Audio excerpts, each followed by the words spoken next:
பெரிவாசனம். ஸ்ரீ லலிதா சகஸ்ரநாமத்தில் வாக்தேவதைகள் அம்பிகையின் நாமங்களாகச் சொல்லிக்கொண்டு அவளை பாலா என்றும் லீலா வினோதினி என்றும் சொன்னார்கள் இல்லையா?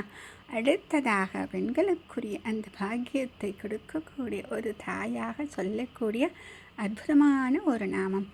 ஓம் சுமங்கல்யை நமஹ. ஓம் சுமங்கல்யை நமஹ.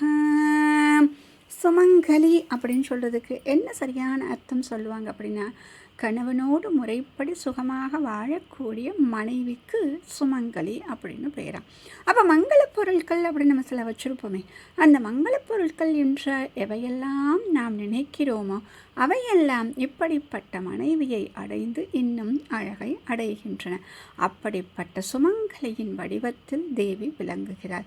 சாதாரணமாக அந்த சு அப்படின்னு ஒரு எழுத்து சேர்ந்துருச்சு அப்படின்னாலே அந்த மங்களம் அப்படின்னு எழுத்தத்தை இன்னும் கொஞ்சம் கொடுக்கும். ஏன் அப்படின்னா சூன்னு எழுத்துக்கு மங்களம் அப்படின்னு. இங்கு மங்களத்திற்கு மங்களத்தன்மையை கொடுக்கக்கூடிய பரம்பொருளாக யார் இருக்கிறார்? இந்த அம்பிகை இருக்கிறார். சரி, இன்னொன்று விதமாக பார்த்தோம்.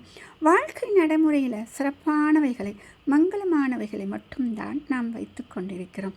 சிறப்பில்லாத விஷயங்களை தவிர்த்து விட்டு வாழ்வது அப்படிங்கிறது ஒரு மங்களமான வாழ்க்கை. அப்படி அந்த வாழ்க்கையை வாழ்வது ஒரு திருப்தியாக வாழ்வது, அப்படிப்பட்ட வாழ்க்கையாக இருப்பது. அடுத்தது மங்களம் என்று எதற்காக சொல்கிறார்கள் என்றால், பரபிரம்மத்துக்கு மங்களம் என்று பெயர். விஷ்ணு புராணத்தில் ஸ்லோகத்தில் சொல்லுவாங்க, பரமசோபனமான மங்களமான ஸ்வரூபமாக அங்கே பெருமாள் இருக்கார் இல்லையா? அதுபோலத்தான் இங்கே அம்பிகை இருக்கிறார். அப்படி இருப்பவள் நமக்கு மங்களத்தையே, மங்களமான சுகத்தையே வாரி வழங்குகிறார். மகாபெரியவா சரணம்.